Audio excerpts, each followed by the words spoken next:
sábado, hermanos. Qué gusto de verlos nuevamente después de ya bastantes años. Me alegra ver los que están perseverando, gracias a Dios.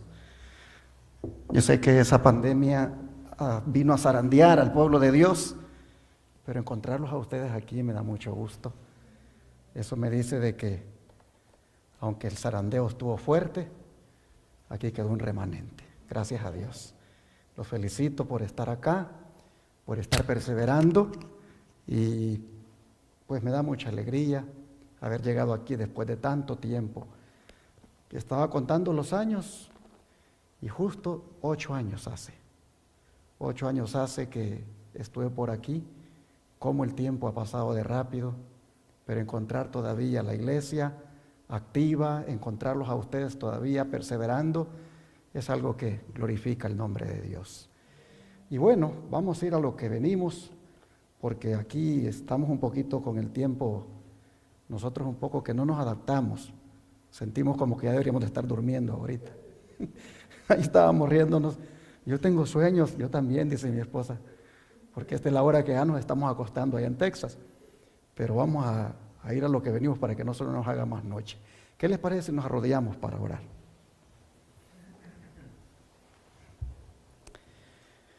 Padre nuestro que esté en el cielo, gracias por este santo sábado. Gracias porque su Espíritu Santo ha obrado para que estemos aquí. Gracias también porque nos dio una semana llena de bendiciones y al llegar este día santo nos estamos gozando ante su presencia y sobre todo nos sentimos en paz, seguros, tranquilos, sabiendo de que estamos en el mejor lugar. Por favor, le pedimos que perdone nuestros pecados. Usted nos conoce y sabe muy bien en qué le fallamos, de manera que le pedimos que su sangre preciosa nos limpie y nos purifique de toda inmundicia. Denos el privilegio en esta hora de ser alimentados con la palabra, de ser animados y rogándole, Señor, que esa palabra quede allí en el corazón y dé fruto para gloria y honra suya. Gracias, lo rogamos en el nombre de Jesús. Amén. Quisiera que reflexionáramos esta tarde en esto que está en la pantalla. He titulado esta reflexión reafirmando lo que somos. ¿Qué es lo que somos? ¿Qué decimos nosotros que somos? Cuando por primera vez escuché el nombre que lleva esta iglesia, dije, qué bonito nombre le pusieron. Iglesia Remanente del Séptimo Día. ¿Cuántos están de acuerdo que eso es lo que somos? Somos la iglesia remanente del Séptimo Día. Esa iglesia que en Apocalipsis 12:17, si gustan buscar en la Escritura, aparece que es la iglesia de los últimos días. Apocalipsis 12, verso 17.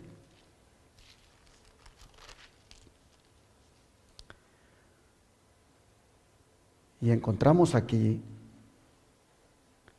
lo que nosotros somos.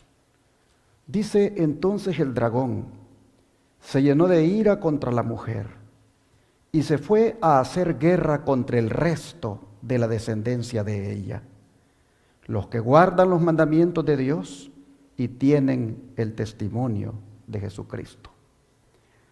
¿Qué es lo que somos? Somos la iglesia remanente de Apocalipsis 12:17, que guarda los mandamientos de Dios y tiene el testimonio de Jesucristo. Mejor definición de lo que somos no puede haber. Pero esta iglesia que guarda los mandamientos de Dios y tiene el testimonio de Jesucristo, nosotros encontramos que es objeto de la ira de Satanás. ¿Por qué? Porque en alguna manera es un pueblo peculiar, un pueblo distintivo, un pueblo que dentro de todo lo que hay es lo que ha quedado. Como todavía siendo fiel a Dios, como todavía destacando esa norma de justicia como es la santa ley de Dios, y a Satanás eso no le gusta. Sin embargo, aunque no le guste a Satanás, somos el pueblo remanente de Dios. Amén. Y como pueblo remanente de Dios, tenemos esta bendición de contar con el espíritu de profecía, pues eso es el testimonio de Jesucristo. El testimonio de Jesucristo no es otra cosa que el testimonio dado por medio del don profético. Nosotros tenemos un testimonio que dar al mundo. Ese testimonio se deriva de Jesús y está dado a través del don de profecía. Así que, partiendo de que esto es lo que somos, ahora quiero compartirles lo que debemos ser. Porque una cosa es lo que nosotros decimos que somos basado en este texto, y ser lo que somos. ¿Qué es lo que debemos ser? Se los pongo en la pantalla. El pueblo remanente de Dios debe ser, ¿qué cosa? Un pueblo convertido. Porque somos de Apocalipsis 12:17, porque somos la iglesia remanente que guarda los mandamientos de Dios y tiene el testimonio de Jesucristo. Entonces lo que debemos ser es un pueblo convertido. Y cuando ya hablamos de un pueblo convertido, estamos hablando de un pueblo que ha experimentado lo que es nacer de nuevo, lo que es vivir una vida nueva en Cristo, una vida donde ya no estemos yendo constantemente hacia atrás, donde ya no estemos allá en el pecado otra vez, sino buscando cada día esa santidad que el Señor demanda. ¿Qué más debemos ser? Dice, la presentación de este mensaje debe tener por resultado la conversión y santificación de las almas. En otras palabras, hermanos, no estamos en este mundo solamente para dar un mensaje sin que haga efecto en nosotros, sino un mensaje vivido, un mensaje que nosotros mismos hemos visto los efectos que ha causado en nosotros. Miren ustedes, la presentación del mensaje debe tener por resultado la conversión y la santificación de las almas. El poder del Espíritu de Dios debe hacerse sentir en este movimiento. Ese es otro punto. Nosotros debemos, hermanos, experimentar esa presencia del Espíritu Santo en nuestra vida. Sigue diciendo, poseemos un mensaje maravilloso y precioso. Tiene una importancia capital para quien lo recibe y debe ser proclamado con fuerte voz. Debemos creer con una fe firme y permanente que este mensaje, debemos creer con fe firme y permanente que este mensaje irá cobrando siempre mayor importancia hasta la consumación de los tiempos. Si ustedes se fijan, aquí hay varios debes, hay varias cosas que nosotros debemos ser. Una de ellas llama la atención, que debe proclamarse el mensaje con fuerte voz. Aquí en Seattle, Washington y sus alrededores, Dios se levantó de esta iglesia remanente del séptimo día, con el propósito de que levante este mensaje con fuerte voz. Y maneras de cómo hacerlo, pues hay muchas. Una es viviendo el mensaje, que los efectos del mensaje otros puedan notarlo en nuestra vida, con una vida, como dije, santa, pero también proclamándolo, compartiéndolo con otros, ya sea de viva voz, abriendo la Escritura, testificando de la verdad, o tal vez a través de medios de comunicación o de literatura. Pero debemos proclamar este mensaje y debemos creer de que en la medida en que lo vayamos proclamando, dice, cobrará mayor importancia hasta que se consume el tiempo. Así nosotros vemos qué es lo que debemos ser debido a lo que decimos que somos. Pero hay más debes aquí. El pueblo de Dios debe adquirir una experiencia más profunda y más vasta en las cosas religiosas. Aquí ya tiene que ver, hermanos, con esa experiencia devocional. Un pueblo como nosotros debemos buscar más de Dios, estudiar más la Biblia, orar más, pasar más tiempo con el Señor. ¿Por qué? Porque eso es la experiencia más profunda. Y en esto, dice Jesús, es nuestro ejemplo. Ustedes lo ven a Él orando toda la noche, algunas veces. Ustedes lo ven a Él constantemente buscando la presencia de su Padre, buscando esa fortaleza de lo alto. Dice, si mediante una fe viva y una santificada obediencia a la palabra de Dios, manifestamos el amor y la gracia de Cristo, si mostramos que tenemos un concepto correcto de las dispensaciones providenciales por cuyo medio Dios dirige su obra, manifestaremos al mundo un poder convincente. No es un puesto destacado lo que nos da valor a los ojos de Dios. Noten esto. No es el ser pastor lo que le da valor a uno delante de Dios. No es el ser anciano, el ser director de un ministerio. No es un puesto en la iglesia lo que nos da valor a los ojos de Dios, sino que lo que nos da valor es cuán consagrados somos. Por eso dice, el hombre se mide por su consagración y fidelidad en el cumplimiento de la voluntad divina. Si el pueblo remanente de Dios quiere andar en humildad y fe, Dios ejecutará por medio de él su plan eterno, haciéndole capaz de trabajar en armonía para dar al mundo la verdad tal cual es en Jesús. Noten ustedes, andar en humildad y fe. Eso traerá bendición, eso traerá recompensa. ¿Por qué? Porque Dios nos utilizará como sus instrumentos. Miren ustedes, Dios dice, va a ejecutar por nosotros, por nuestro medio, su plan eterno. Así que vale la pena, hermanos, andar en humildad y fe. Ya no podemos nosotros, como iglesia remanente que somos, seguir siempre con ese orgullo que a veces nos caracteriza. Ya no podemos seguir, hermanos, con esa autosuficiencia. Debemos ser humildes, como Jesús, nuestro modelo. Y en esa medida, el Señor dice, va a ejecutar su plan por medio nuestro.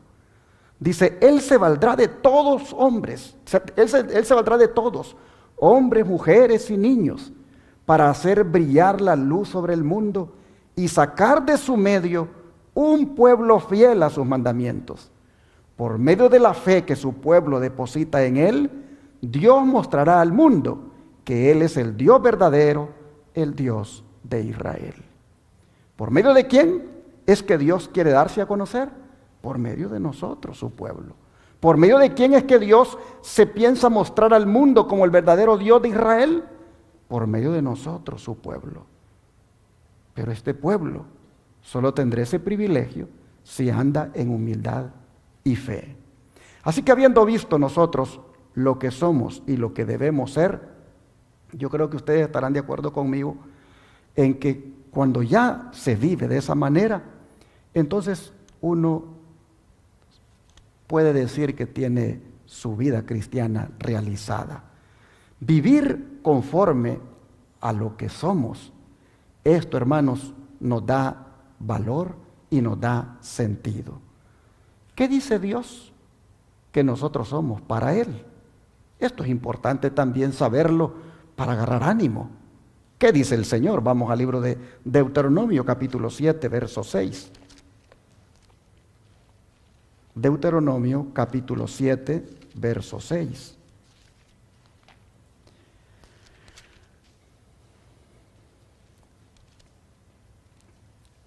Dice la palabra, porque tú eres pueblo santo para Jehová tu Dios. Jehová tu Dios te ha escogido para hacerle un pueblo especial, más que todos los pueblos que están sobre la tierra. ¿Qué somos nosotros para Dios según este versículo? Un pueblo especial. Un pueblo especial.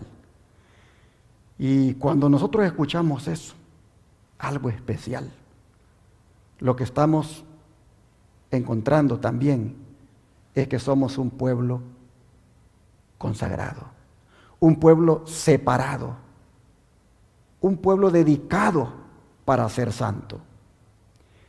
Pueblo especial. Cuando algo se define como especial, es porque tiene un gran valor y tiene un gran significado del más alto valor, valga la redundancia. Y ustedes ven cómo el Señor reitera esto aquí mismo en el Deuteronomio capítulo 14, versículo 2. Deuteronomio 14, verso 2. Dice, porque eres pueblo santo a Jehová tu Dios, y Jehová te ha escogido para que le seas un pueblo único de entre todos los pueblos que están sobre la tierra. Interesante. Pueblo especial, pueblo único. El término único, tanto como el término especial del otro versículo, provienen del original hebreo que significa como de posesión especial, es decir, de propiedad privada. Y en este caso, lo que está diciendo es que somos propiedad privada de Dios. Y como Dios cuida mucho su pertenencia, a continuación viene y le prescribe hasta lo que debe comer para salvaguardarle la salud a su pueblo. Pues miren el verso 3 lo que dice. ¿Qué dice el verso 3? Dice, nada abominable comerás. Y comienza la lista. Una lista que como pueblo remanente nosotros respetamos.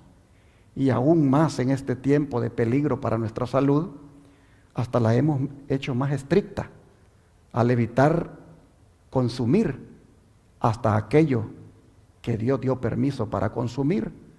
¿Por qué? Porque queremos ir regresando a la dieta del Edén. ¿Por qué? Porque reconocemos que somos de posesión exclusiva de Dios. Y Dios lo que es de Él lo cuida.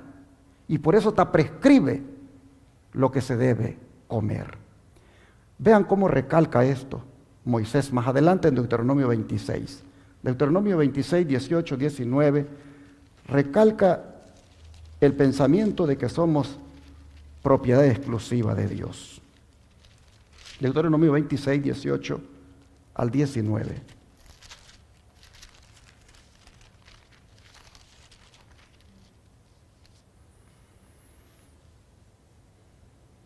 Dice, y Jehová ha declarado hoy que tú eres pueblo suyo, de su exclusiva posesión, como te lo ha prometido, para que guardes todos sus mandamientos, a fin de exaltarte sobre todas las naciones que hizo, para loor y fama y gloria, y para que seas un pueblo santo a Jehová tu Dios, como Él ha dicho. ¿Qué les parece? Lo que dice el Señor. Somos, dice, un pueblo de su exclusiva posesión. Decimos amén. Oh, hermanos, somos algo especial. Y al ser de exclusiva posesión, nosotros debemos saber que aunque haya peligro que nos rodee, que aunque hay un enemigo que nos quiere devorar, como vemos que el dragón se llena de ira contra la iglesia remanente, nosotros debemos de saber que por ser de su exclusiva posesión, contamos con la protección divina. Y en Éxodo 19, verso 5, vean ustedes cómo se sigue reiterando el pensamiento. Éxodo 19, verso 5.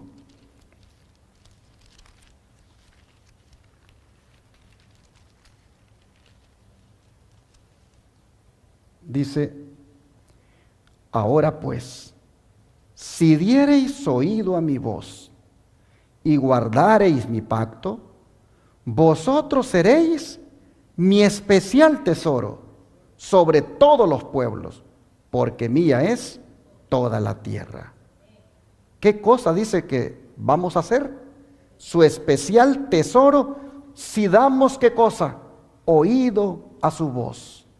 En otras palabras, si somos obedientes, seremos su especial tesoro. Y sobre todo, miren cuándo. Malaquías 3, versículo 17. Malaquías 3, verso 17.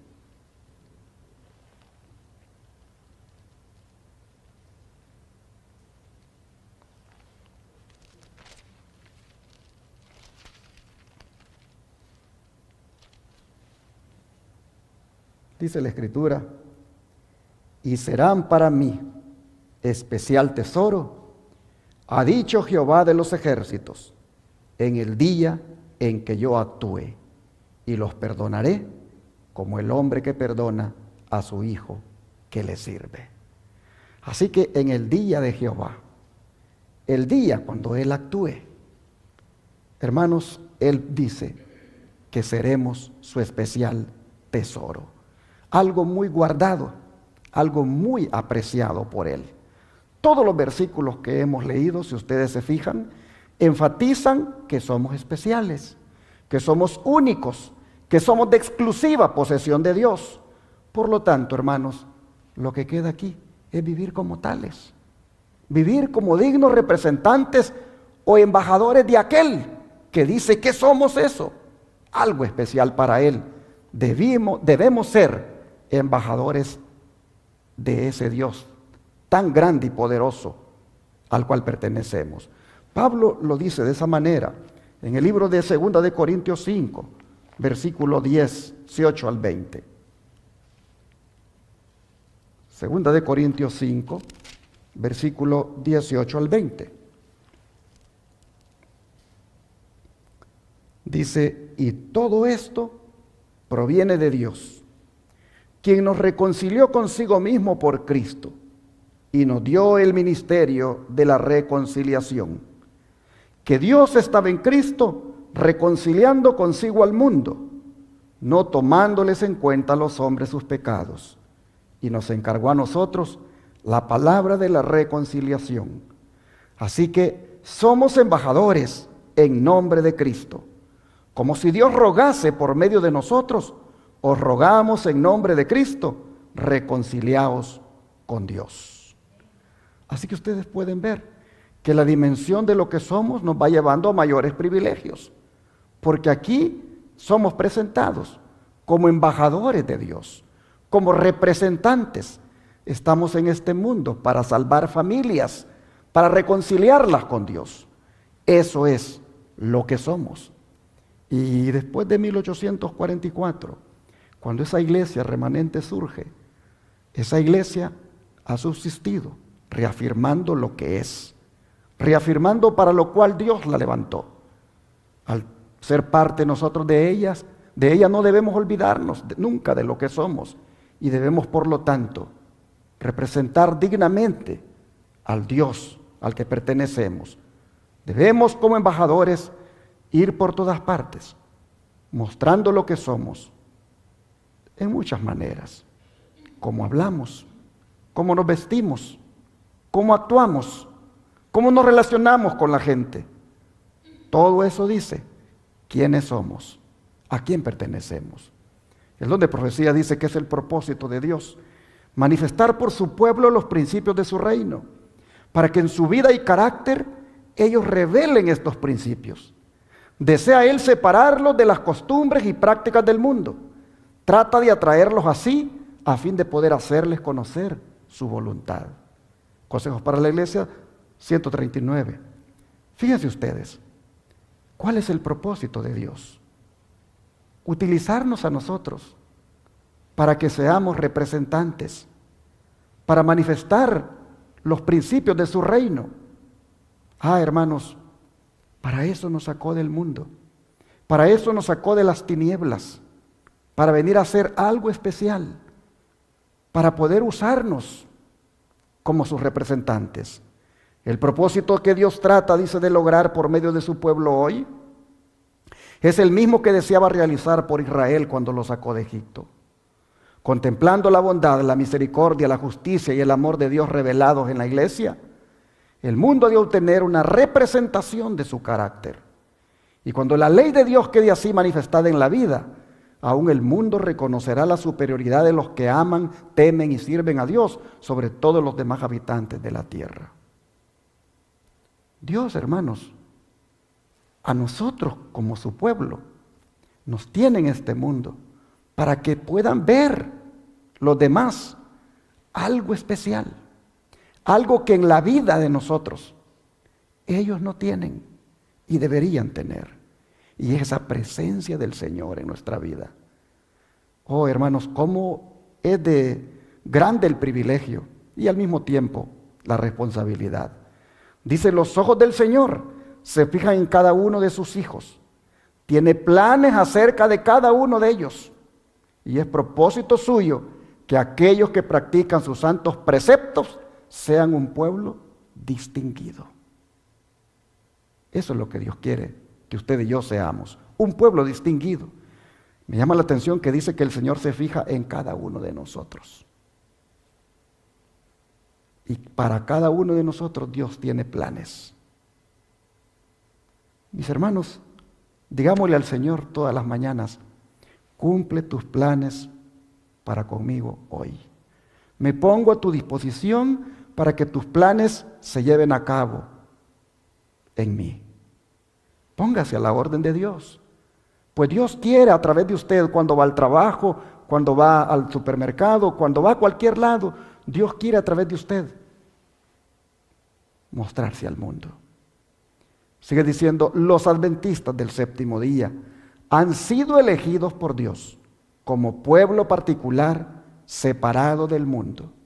Con el gran instrumento de la verdad, los ha sacado de la cantera del mundo y los ha relacionado consigo.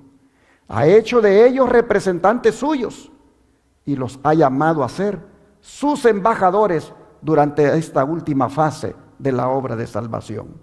Les ha encargado que proclamen al mundo la mayor suma de verdad que se haya confiado alguna vez a seres mortales.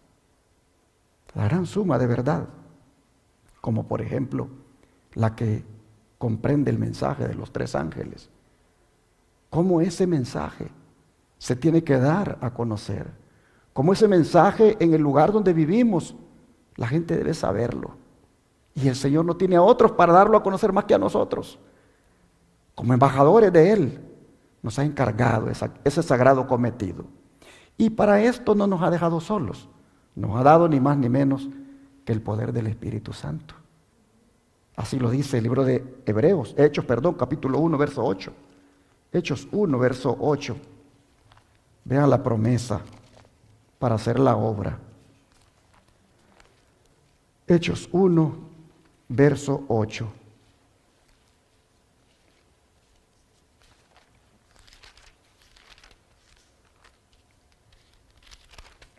Y la Escritura dice, texto muy conocido, dice,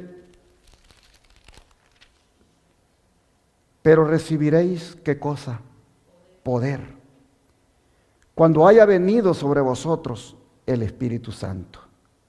Y me seréis testigos en Jerusalén, en toda Judea, en Samaria y hasta lo último de la tierra.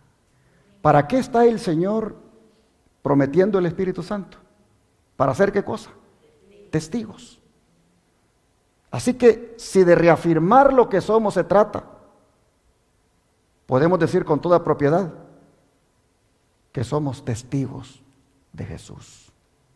Somos testigos de Jesús.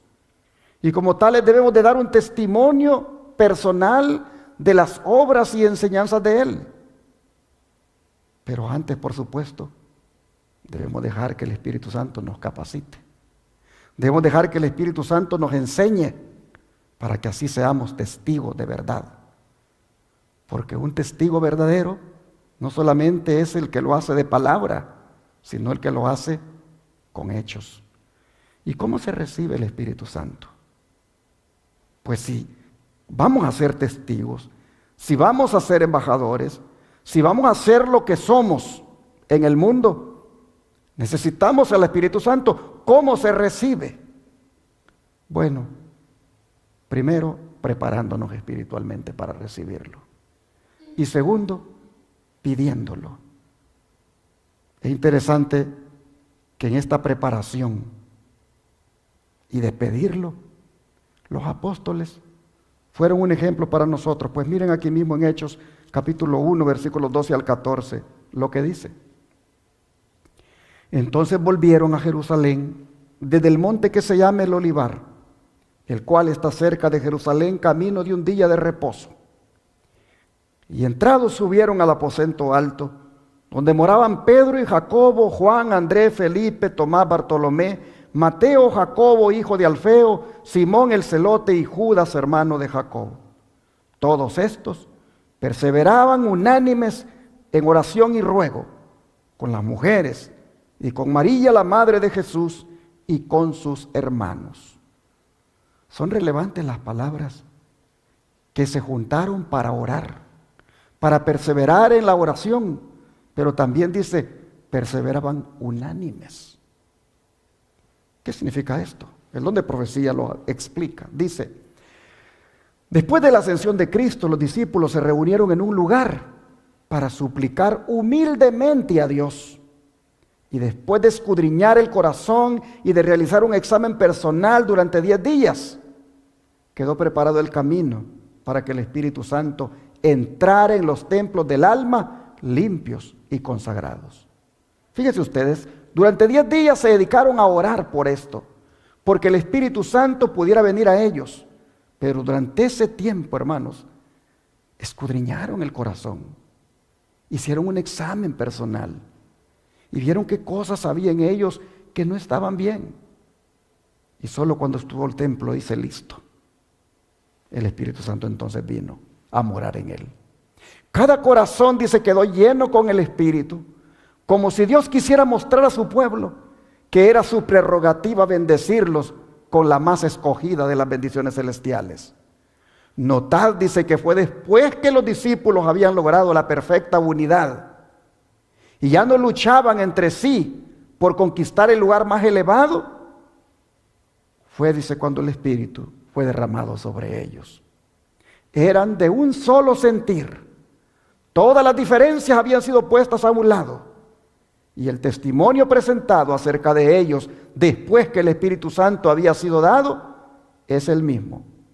Notad las palabras, cuando dice la Escritura, y la multitud de los que habían creído eran de un corazón y un alma.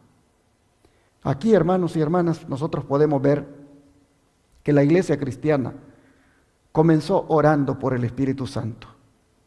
Y nosotros conocemos los resultados. Prácticamente fue una iglesia como el caballo blanco de Apocalipsis salió venciendo y para vencer.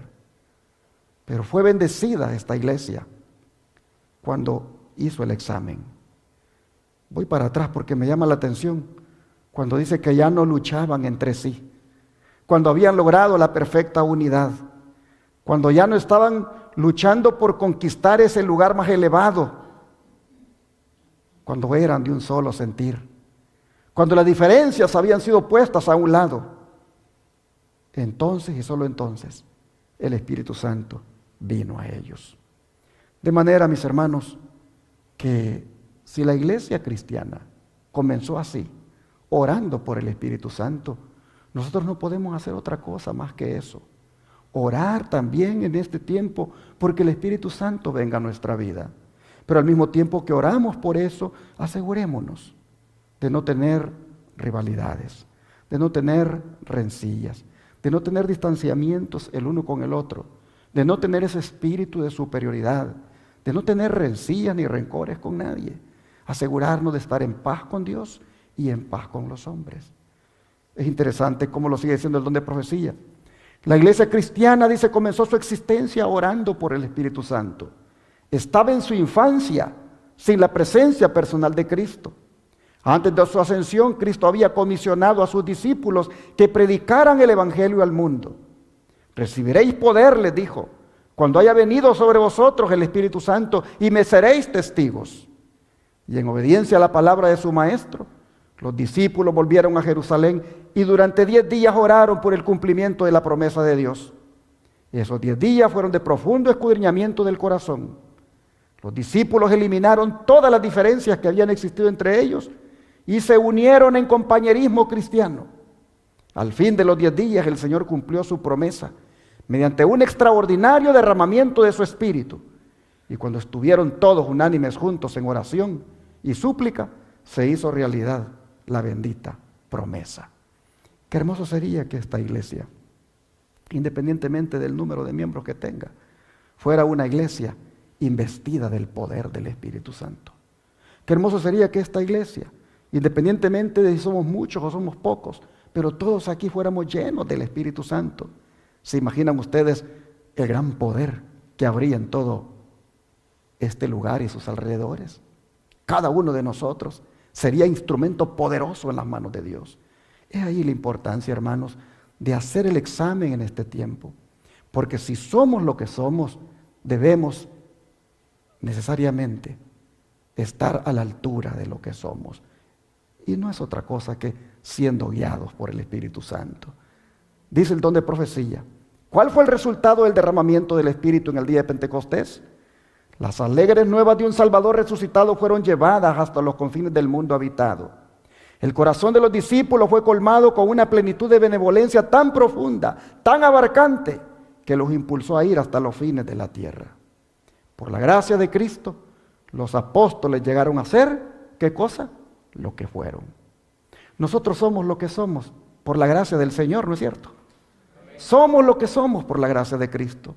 Somos el pueblo remanente de Apocalipsis 12:17 por la gracia del Señor. Y seguiremos siendo lo que somos, siempre por la gracia del Señor. La devoción sincera y humilde, dice, y la oración ferviente, fue lo que los llevó a una comunión más íntima con Él. Se sentaron con Él en los lugares celestiales, comprendieron la magnitud de su deuda para con Él y se pusieron a trabajar en la obra. Sigue diciendo, por la gracia de Cristo los apóstoles fueron hechos lo que fueron. Mediante una sincera devoción y la oración ferviente y humilde, fueron puestos en íntima comunión con Él.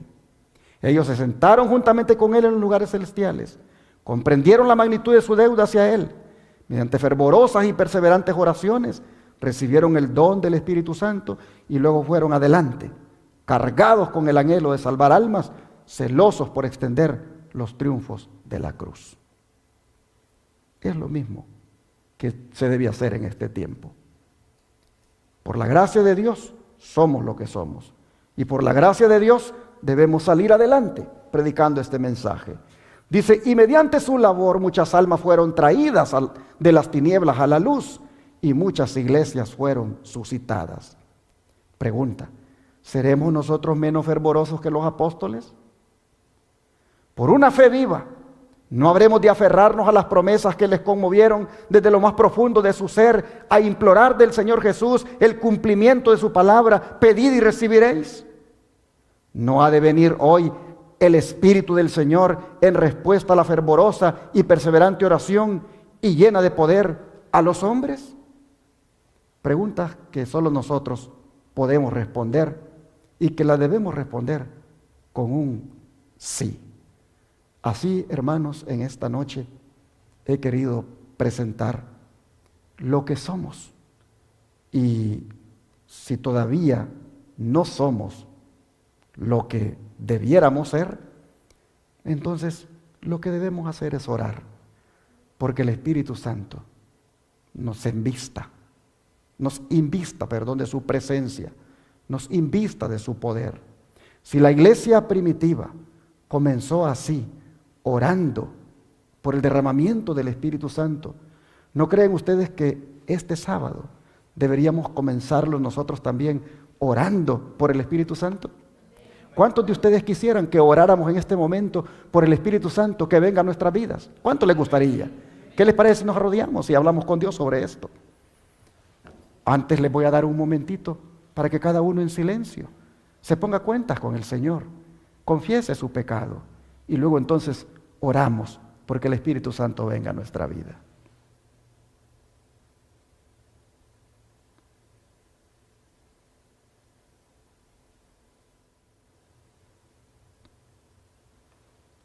Padre nuestro, Te damos gracias primeramente por ser un pueblo tan especial para ti, por ser un especial tesoro, por ser algo de tu exclusiva posesión, por ser un pueblo único, por ser un pueblo santo, apartado para ti. Ah, Padre, qué gran privilegio el nuestro. Pero reconocemos que precisamente por eso que somos, debemos ser en el mundo tus testigos, tus embajadores, los que llevan adelante el mensaje, los que te representan dignamente. Y cuando vemos eso, notamos, Señor, que no estamos haciéndolo. Y sin duda es porque no hay poder en nosotros. Y es en ese sentido, Padre, que hemos guardado este silencio para ponernos a cuentas, para poder decirte que nos perdones nuestras rebeliones, nuestros pecados, nuestras desobediencias, y al mismo tiempo suplicarte que por amor de ti mismo nos invistas con tu Santo Espíritu, nos llenes de tu presencia. Pasando por alto, Señor, nuestras rebeliones, te rogamos hoy lo mismo que te rogaron los discípulos. Derrama tu Espíritu Santo sobre nosotros. Sabemos, Señor, que con tu Espíritu en nuestra vida seremos personas distintas. Seremos personas que representaremos dignamente tu nombre en este mundo. Oh Padre, te rogamos que por tu gracia y por la obra del Espíritu Santo sigamos siendo lo que somos y lo que tú dices que debemos ser. Te pedimos que como iglesia cumplamos fielmente con el cometido, que individualmente te representemos como verdaderos hijos tuyos, que como Padre amante otros puedan ver cuánto tú tienes amor para con los demás en la medida en que lo podamos reflejar nosotros. Nos entregamos en tus manos como iglesia. Te agradecemos el ser tu iglesia remanente, pero clamamos y pedimos por el poder del Espíritu Santo en nuestra vida. Que hoy podamos recibirlo, que mañana lo podamos recibir y mantenernos guiados por Él hasta el día de tu venida. Te lo suplicamos en el nombre de Jesús. Amén.